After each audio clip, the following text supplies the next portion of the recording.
never be a point in your time in your life where it's the right time to do a great thing. If you're waiting for that perfect moment, that perfect timing, it's not going to happen. You know what you have to do? You have to create the perfect time and the perfect opportunity and the perfect situation. So that a lot of people become comfortable. They stop growing. They stop wanting anything. They become satisfied. People getting ready to go to jobs that they don't like.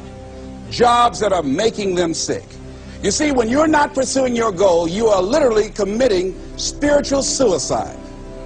When you have some goal out here that you're stretching for and reaching for that takes you out of your comfort zone, you'll find out some talents and abilities you have that you didn't know you have. When the messenger of misery visits you, what are you going to do? What will keep you in the game?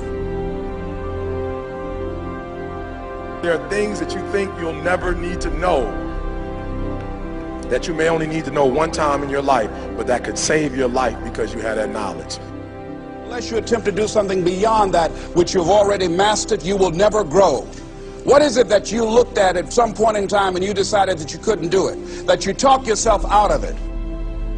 You're waiting on your next door neighbor to make it happen for you. It may not happen. If you're waiting on your mother or your father, they may be so ancient in their thinking that they don't understand this opportunity that you have. And if you're waiting on them, it may never get done. You don't beg average people to be phenomenal. You don't beg good people to be phenomenal. You just are phenomenal, and you will attract phenomenal. What reason can you remember that you can call on, that you can reach on, that can make you get back up? Find that reason. If you're not where you are, if you're not where you want to be, if you don't have what you want to have, if you're not where you think you should be at this particular place, it has nothing to do with the system, but it has everything to do with the fact that you're not making the sacrifice. I want you to make that dream become a reality, because if you don't, you will be working for somebody else to make their dreams become a reality. Everybody is against you or don't believe in you no more. And let me tell you something, that's a lonely feeling. It's a lonely feeling, particularly people that you're doing it for. Most people take their greatness, take their ideas to the graveyard with them. Listen to me, if it was easy, everybody would do it. There are people right now who are working who don't want to work. There are people who hate their jobs, but they keep getting up to do it. The wealthiest place on the planet is the graveyard. Because in the graveyard we will find inventions that we never ever were exposed to. Ideas, dreams that never became reality. Hopes and aspirations that were never acted upon. The question is, what are you going to do with your time? What drives you? And greatness is a lot of small things done well. Day after day, workout after workout, obedience after obedience, day after day. When things don't work out for you, when things happen that you could not anticipate, what are the reasons that you can think of that can keep you strong? You will never ever be successful until you turn your pain into greatness, until you allow your pain to push you from where you are to push you to where you need to be. Stop running from your pain and embrace your pain. Your pain is going to be a part of your prize, a part of your product. I challenge you to push yourself.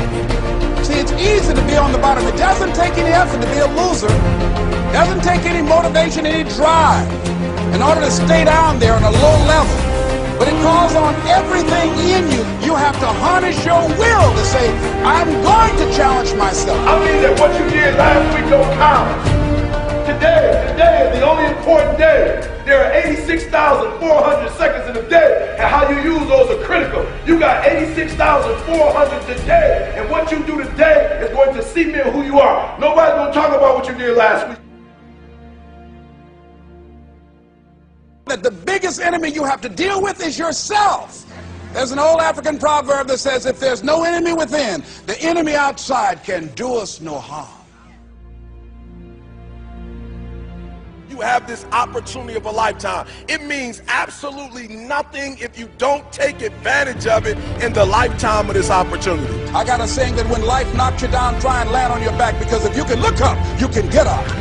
If you want a thing bad enough to go out and fight for it, to work day and night for it, to give up your time, your peace, and your sleep for it, if all that you dream and scheme is about it, and life seems useless and worthless without it. See, it's time now. If you want to make this your decade, you've got to start saying yes to your life. You've got to start saying yes to your dreams, yes to your unfolding future, yes to your potential, as opposed to saying no. When you die, die on E. Leave no dream left behind, guys. Leave no opportunity left behind. When you leave this earth, accomplish every single thing you can accomplish. Listen to me, you're going to be here one day, but you'll never get here if you give up, if you give in, if you quit. And finally, guys, you got to want to succeed as bad as you want to breathe.